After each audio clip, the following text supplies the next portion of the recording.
me turn my talk. Here we go. How he said he living life as a gringo. Where you question where you fit in every time you mingle. They say you do this with not enough that. My rapping is really bad. This life as a gringo. Yes, hello and welcome to another episode of Life as a Gringo. I am Dramos, of course, and it is Thursday, so it means it's time for our Thursday Trends episode.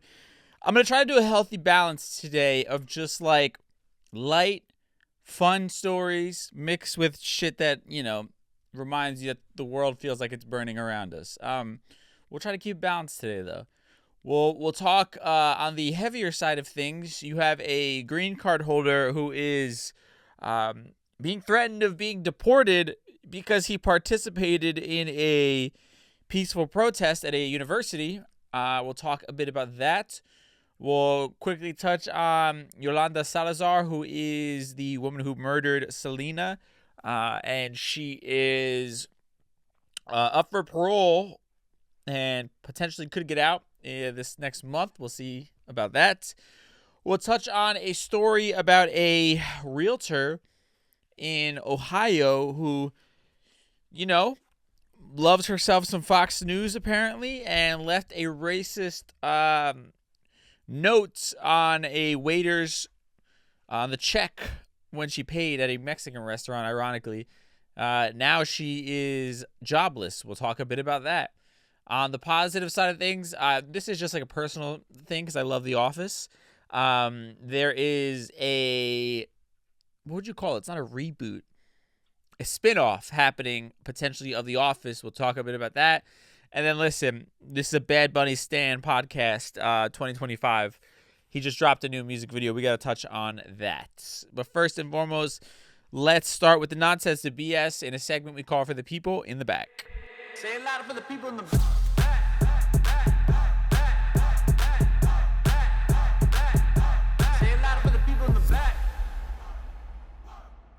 All right, I actually want to first touch on a story that I talked about last week about Puerto Rico and potential independence for Puerto Rico. There's a lot of mixed things going on in that story. The gist of it was this sort of report that Trump was being pressured to make Puerto Rico independent as it means to save money. Now, since I reported it, the local government in Puerto Rico has come out and said that this is not a real story, that it's a hoax. So just want to give you that side of things. Personally, not sold on them saying it's just a hoax. Obviously, the government in Puerto Rico right now is a pro-statehood government. The governor, Jennifer Gonzalez, she has been in Washington trying to lobby for Puerto Rico to become a state. That is the sort of priority she has. So, of course, she is invested in this, and it would not look good on her if sort of getting elected and focusing all her energy on Puerto Rico becoming a state, only for Trump to then just give them independence to get rid of them. So, obviously, they would want to deny this story as much as possible. That's what sort of keeps me on the fence of like, I'm not 100% believing that it's a hoax just because they said that. You know, they have their own motives in this as well. So we'll kind of see, I guess, what develops, but I just want to keep everybody updated for the sake of you know, making sure that all the information is always out there as much as possible. Now, on to current events. Let's start with this gentleman, Mahmoud Khalil. Now, he is a student activist. He was a part of the 2024 Columbia University pro-Palestinian campus occupations, and he was actually arrested by ICE earlier this month. And they're threatening to deport him even though he has a green card. Now, Marco Rubio is the Secretary of State, issuing a strong statement talking about how they'll be revoking green cards and visas of Hamas supporters in America so they can be deported. Now, from all accounts, this gentleman is not a Hamas supporter, a terrorist supporter. He's a pro-Palestinian activist, like many people are pro-Palestinian in regards to what is going on in Israel and the ongoing conflict that has been happening over there. Two things can be true. You could not believe in terrorism and you can believe in Israel's right to defend itself while simultaneously being against the murder of more and more innocent people and the use of extreme unnecessary force, right? And you can be pro-Palestinian without being pro-Hamas. The two are not like one and the same, essentially, right? And the irony, what comes up with this sort of story, I mean, it's a few things. A, this dude actually has a green card. B, his wife is actually an American citizen. So this is not somebody who is here illegally. It is somebody who is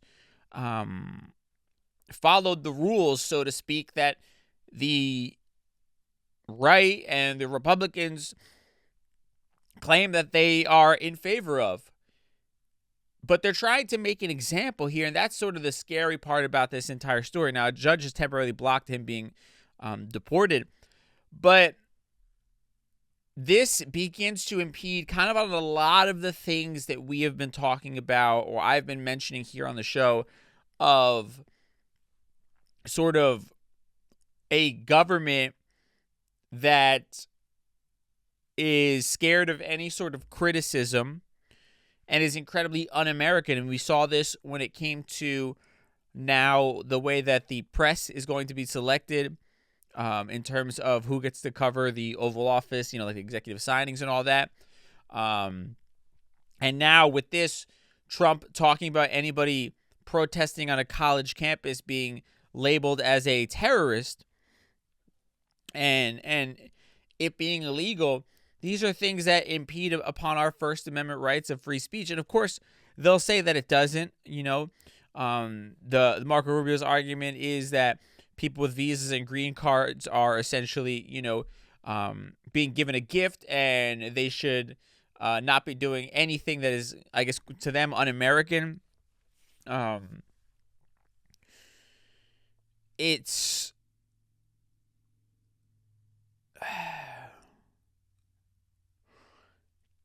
these are the beginning steps of sort of this dictatorship, where only one side of things makes its way, where, you got to really,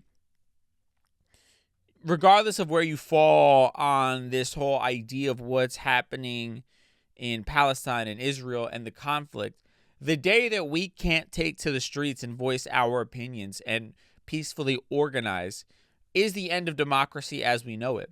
That's what this country has been founded upon, is the ability to critique the government, to express how we feel, to say or acknowledge or try to hold accountable the government when we feel like they're falling short, right? Protesting has been a long tradition of showcasing and making aware the opinions of the American people. It was a part of the civil rights movement, that eventually led to the end of segregation. This is a long part of our history. It's a tool of people to have a voice and a say.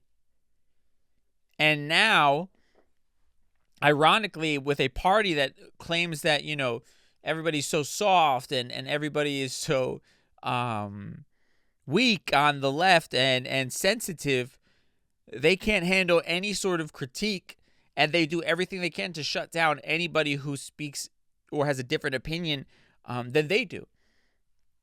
And again, the scary part about all of this stuff is these are sort of just the beginning, right? If Trump and his administration are able to get away with something like this, where does it end at that point?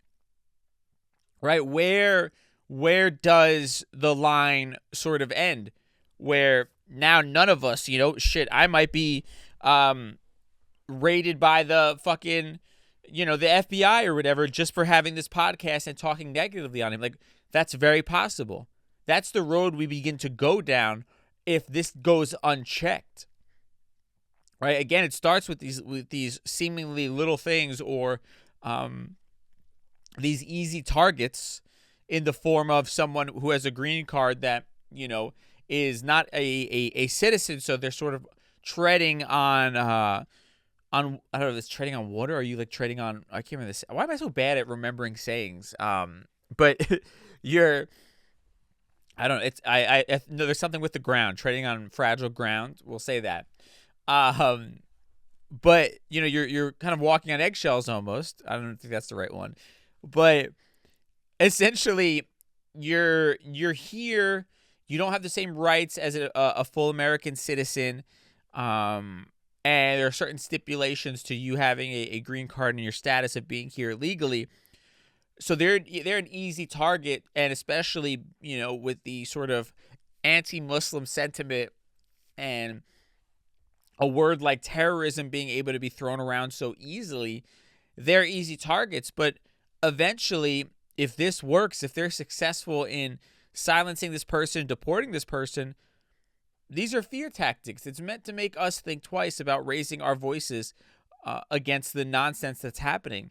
And we should all be very scared, and we should all be very much invested in sort of seeing and hearing what happens with stories like this one, because it does have real implications on potentially our freedoms as Americans moving forward. So that's why this story is so important and just like, I don't know, scary, if you will. I'll leave a link to the full story in the show notes if you want to check that out. Let's quickly touch on this story here about a racist realtor in Columbus, Ohio. Her name is Stephanie Lovins. She was having dinner at Cazuelas Mexican restaurant and cantina in Columbus. When she got the bill, she refused to leave a tip and wrote, quote, "I hope Trump deports you" on the check. I hope Trump deports you, end quote. And she wrote that on the check. Now, the internet did its thing. People rallied around the server, and they found Lovins, who apparently people in the area have known her as a racist realtor, and they demanded justice. And according to social media, I think she got fired.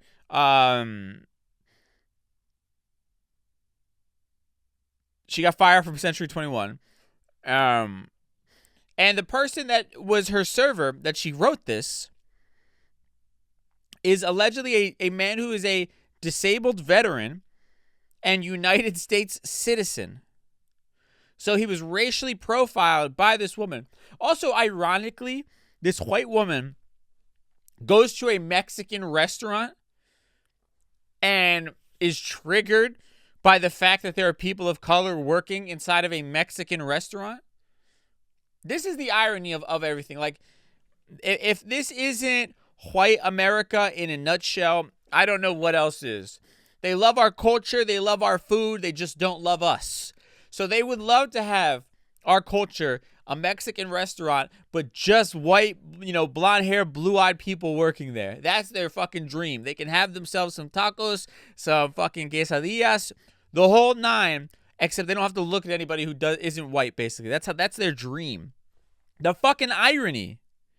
The irony. Right? And she wrote in the tip line, the tip line read, "0, you suck. I hope Trump deports you."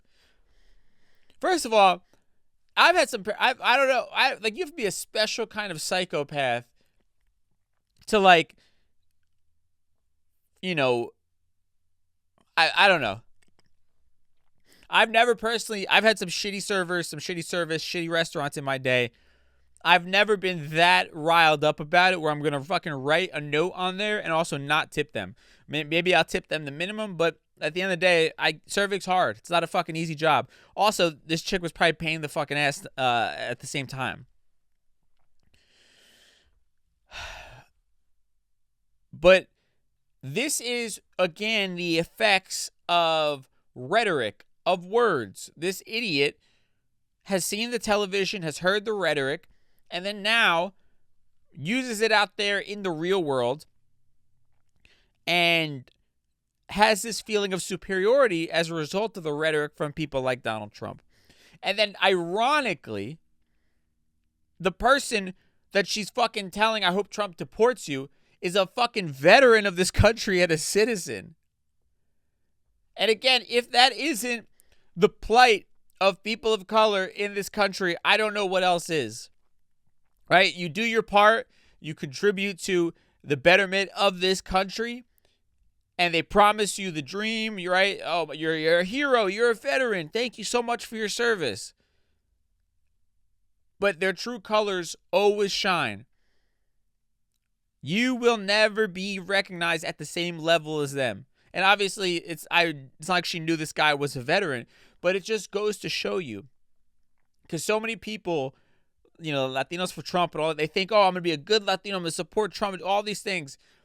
The reality is, you'll never be viewed as on their level. Right? All this work you're doing to be viewed as the perfect American, and you thinking that adapting their belief systems and ignoring, you know, your own people and culture and history will buy you the golden ticket of white acceptance, it never really does. Because you're always going to have an instance like this, right? You'll come to Jesus moment where somebody in this country reminds you, regardless of all that you've done, all that you contribute on a regular basis to this country, you will never be viewed as equal to a white person. You will always be substandard to a white person. No matter how excellent you are at what you do, how many fucking degrees you have, and we see this with fucking the DEI stuff and all these things, you will always be subpar to the average white person. And that's the sad truth of this country. And, you know, stories like this one are a dark reminder of that. And thankfully, she got fired. The internet did what it did. And thank God it was just a comment on a check and it wasn't, you know, there wasn't violence that followed this. But again, when people are like, oh, it's just words. It doesn't mean anything. What do you think? Trump just talks. Yeah, it matters. When you have a platform like that and you have crazy people that are obsessed with him like that, they're going to take everything he fucking says and ingest it and then repeat it out into their everyday lives. And you and I are the ones who have to fucking deal with that. It matters. It's sad reality that we live in, but that's the reality of life in this country right now. With that said, we'll take a quick break and then we'll talk about a couple more things. All right, we are back, and let's quickly talk about Yolanda Saldívar. Now, she is the woman who killed Selena 30 years ago. She wants out of prison, obviously. She's eligible for parole and making it known that she feels like she deserves her freedom. People on the internet obviously not pleased with this. 20 days until Yolanda is eligible for parole. Now, her potential release date could be March 30th of 2025. She maintains still, this crazy person, that the shooting was accidental and considers her time in prison to be enough for the murder. They say she's the most hated woman in the Latino community. It's interesting. I feel like she's changed her rhetoric. I felt like at one point she had some sort of crazy conspiracy story that she wasn't the one, she was being set up. Now she's acknowledged killing Selena. She was sentenced to a life in prison with the possibility of parole after 30 years. So she now is eligible for it. It's crazy to me that Selena was only 23 years old at the time of her murder. Just wild, man. 23. It's interesting with like celebrity, it like kind of ages you, or you view these people that are icons and we think about them, or we view them as like, you know, I guess personally, like, especially I guess as a kid, but you almost see them as like so much older than they actually are, or having lived so much more life or whatever. And man, 23 years old, it's just so incredibly sad. Yeah. So she's up for parole. We're going to kind of see what ends up happening here. Obviously, Selena fans are not having it. General public is not giving her the sympathy. Her family is saying enough time is served. Again, they're under the premise that she accidentally shot and killed Selena. But this is the, why did you have a gun? Why would you point a gun in the first place at her? Why did you have a gun for this meeting in the motel room? I don't like that. To me, erases any sort of accidental part. You brought Selena to the motel under the guise of you're gonna give her proof that the money wasn't stolen or whatever it was, and for some reason you thought you would bring a gun. You would not only bring a gun, but then also take out the gun during the meeting. Like, to me, that's premeditation right there. That's murder. Nah. Like, lock her up, throw away the key. That's also like the irony in this country. Like, murder and the idea of like parole after 30 years. I don't know. That just seems, I don't know. For premeditated murder, that just seems kind of crazy to me. We'll see how it plays out. Obviously, I'll be following along like everybody else. And then remember, she had didn't she have a documentary recently? Like, this lady's collecting checks while in prison for fucking murdering. Like, it's a dark world we live in. Now I start getting pissed off when I think about it in that way. But yeah, we'll follow along and see where this ends up. With that said, now how about some positivity? We'll talk about some positive things for our Mi Gente segment. Mi Gente.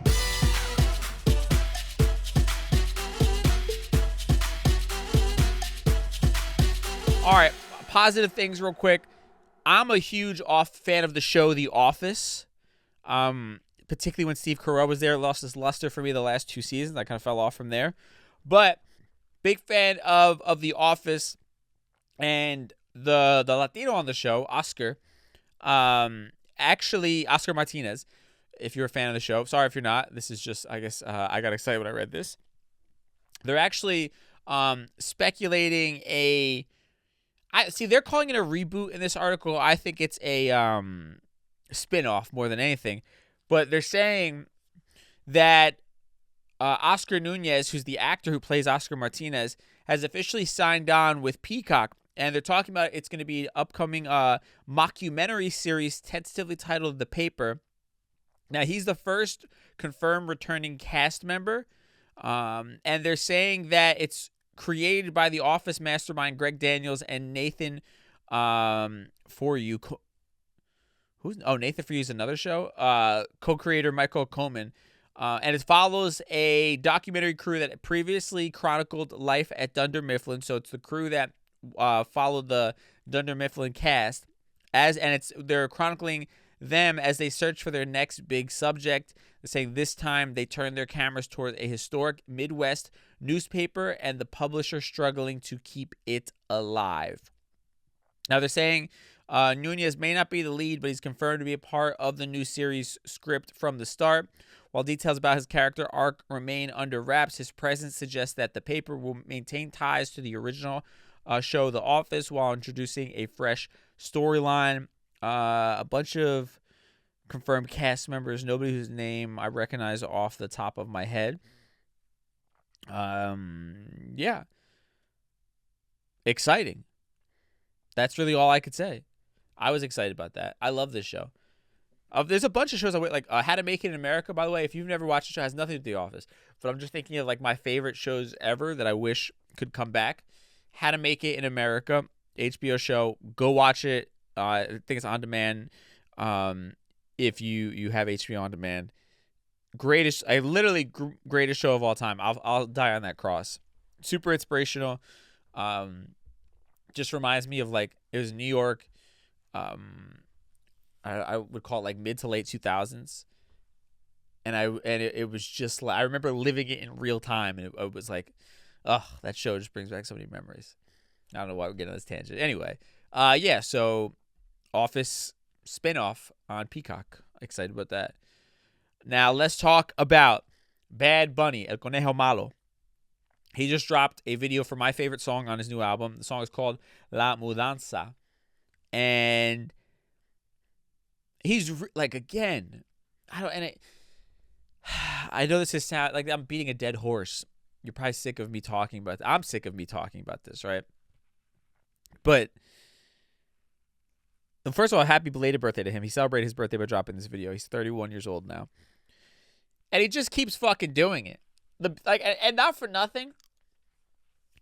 Like, my parents were over the night it dropped, and we watched it together. There's a beauty in, like, the way that he's bringing people together. Even that experience of watching it with my parents, and also my father being the proud Puerto Rican that he is, and then this video having so much symbolism for the island of Puerto Rico, it, like, just hits every which way you could possibly imagine. That's what's sort of beautiful about it. I mean, the video has all kinds of, stories of resistance and strength from the Puerto Rican people. There's all kinds of imagery and symbolism within it. It references, the African culture, the Latino Indian culture, with some of the masks that were being worn here. You have women in the final scene dancing wearing traditional Jibaro dresses. Bad Bunny also has his straw hat in there. He's running with the Puerto Rican flag while being traced by military men. The hat, the straw hat is also associated with the PDP, which is the Popular Democratic Party of Puerto Rico, which is pro-independence. There's also black and white photos in the final scene that tells the story of the Puerto Rican resistance in 1979, and when the Puerto Rican people were protesting and pushing back against the United States government and U.S. occupation. There's a whole bunch of little symbolisms in here, specifically talking about the island of Vieques, which was used as basically like a place to test out bombs in Puerto Rico. It's an island that's a part of Puerto Rico, but a separate island where the Navy had a base. And yeah, man, I don't know. I watch these things, and I guess for me, what is particularly touching about it, or I guess what gets me really hopped up about it, aside from it just being obviously, Puerto Rican, it gets me thinking, what can I do? How can I contribute? And I think that is sort of the beauty of this kind of thing, is it like inspires, activates, and it's a call to action. And almost like in watching it, I found myself like even thinking about my own art, my own, everything that I do. How can I go a level deeper? How can I do my part the way he's doing his, right? And I think that is so incredible to have that kind of effect through your artwork, that you inspire others to join the cause, to be a part of the community, to do something positive. And again, I've said this a million and one times in general, but like particularly with this shallow entertainment space that has pretty much always existed, to see somebody having this level of success, right? Like even as a DJ, playing his music in the club, particularly from this album, it's one of the greatest rewards and greatest feelings, not only because I love the music, his past music I've loved deeply and enjoy listening to it and dancing to it and seeing people react, but particularly this one, it feels like it's like a form of resistance, a form of protest, a form of cultural celebration, but at the same time, it's a fucking banger that's going off in the club, right? And I can't say, aside from a couple Mark Anthony records, and even those, you sort of have to be in the right environment for it really to hit the right way. Aside from that, I can't really think of any other artist or any other music that gives me that same feeling. Like when I play it, I feel like I'm doing, as stupid as this sounds and as small as it is, I feel like I'm contributing something to the culture, to my people, and I'm representing them. And on top of that, it's like a crowd is just going off and having the most fun listening to it, right? And it's just that's what touches me, I guess, on such a deep level. The video is dope though too. Go check that out for La Mudanza. And with that said, let's tie everything we talked about today in a neat little bow in a segment we call Conclusion Stew.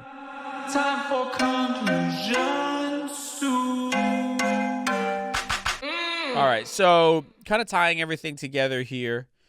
My two greatest fears here. There's a lot of things I fear in the current administration.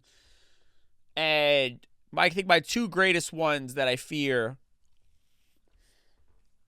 because on one side it's our basic right as Americans, and I can't imagine living any other way.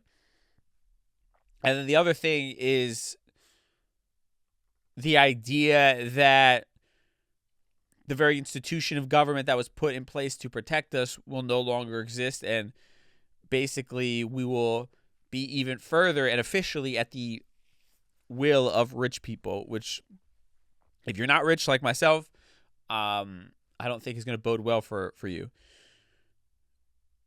I think I said that wrong. If you're not rich like me, I am not rich. That sounded like I was rich. If you're not rich like myself, you're fucked. That's what it sounded like I was saying. If you're not rich, as I am not rich, we are all fucked, is basically. It's going to bode badly for all of us. I want to clarify that. But, okay, so the first thing is the idea of, our basic right to express ourselves gone. Again, when you starts with the cherry picking of who's the press allowed to be in a room and allowed to ask questions. And now this, when it comes to this man who is potentially facing deportation for a peaceful protest at a college campus. Again, historically, these are places where protests happen.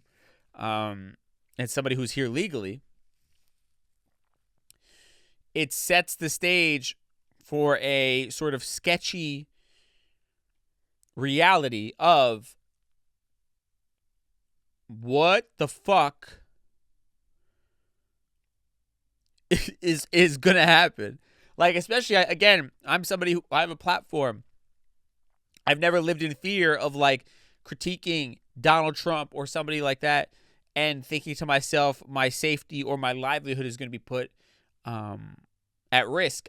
Now, I've known that by being outspoken, corporate money might be put at risk. But as far as my ability to just exist, that's something I've never thought about until now. Because again, it's a slippery slope. These are the beginning stages of potentially living in a world like that where you cannot critique the government publicly or there will be repercussions. And again, I never thought in the United States of America that would be a possibility, but that's literally sort of the pathway we're heading down if these things go unchecked. And that's what scares me.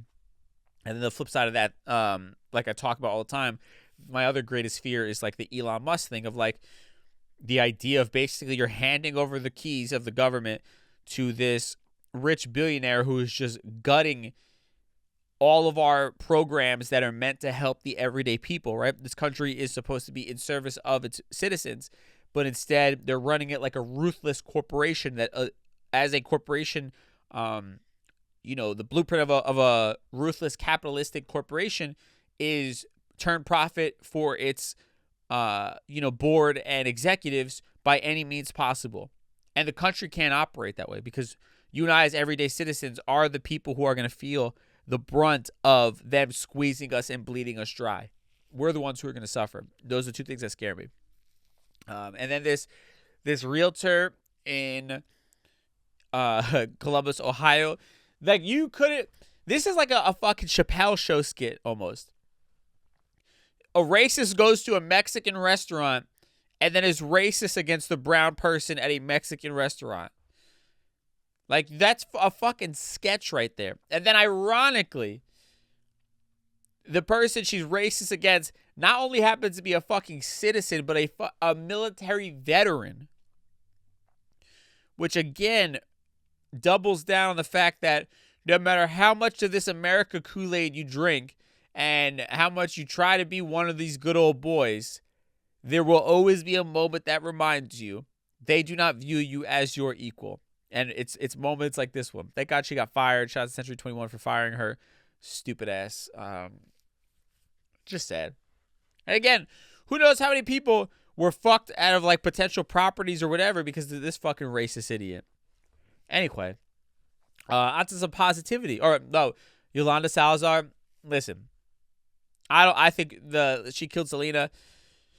You brought a gun to a fucking knife fight, basically. It wasn't even a knife fight. It was a meeting. Like, I'm sorry. That's premeditated murder. There was no reason, no accident. You shouldn't have the gun there in the first place. In a position to kill. Like, it's crazy. They should, like that. No, lock her up, throw away the key. I don't want to see her getting parole. Fuck that. We'll follow that story. Now on to positive things. The Office story. I'm just happy about something. I love The Office. I mean, I'm fearful because most of the time these things kind of suck and they like are never as good as the original, obviously. But if they get some of the original cast, I think it could be fun and nostalgic. I love The Office. The Office is a great show. And then Bad Bunny. I love Bad Bunny. Again, it's inspiring, man. This is how I'm thinking of it. I'm going to leave it at this. I don't want to keep getting on my fucking soapbox. But I guess in a nutshell, when I look at Bad Bunny, I'm reminded that I don't have to have one or the other. I don't have to have success at the expense of what I care about, and I don't have to be an advocate for my people at the expense of my livelihood. I can be successful monetarily, career-wise, while still doing the work of my people and representing my people. And that is what is so fucking inspiring to me about somebody like a Bad Bunny. It doesn't mean you have to do it as a singer, as a artist, as a fucking celebrity. Whatever your field of expertise, of talent, of passion, of interest is, you could still bring that same, audacity and activism for your people and still find success. And that's why what he does is so special. I fucking love that song. It's my favorite song on the album. The video did not disappoint. And again, I'll forever remember when I'm old and gray, like the way that this artist brought me and my family together, that we can like listen to music together and watch his videos and have conversations and enjoy it. Like this album in particular, because of the salsa, because of the Bomba La Plena, the fact that we can like, I can play it for them and they can genuinely enjoy it. Because like reggaeton to them is like, they're older. That's not their music, They celebrate the artists because they're Puerto Rican and things like that. But like this is the first time where like they would actually listen to the songs by themselves without me there, type of thing. And there's a beautiful connection in that, and like the way we can now have conversations and go back and forth, and I can hear more history about them with salsa, and like I don't know, it made us far more connected. And there's something beautiful about that. So I don't know, I waxed poetic a little long there, but that's how I feel. With that said, thank y'all so much for tuning in. I will catch you on Tuesday with a brand new episode. Until then, stay safe and we'll talk soon. Peace.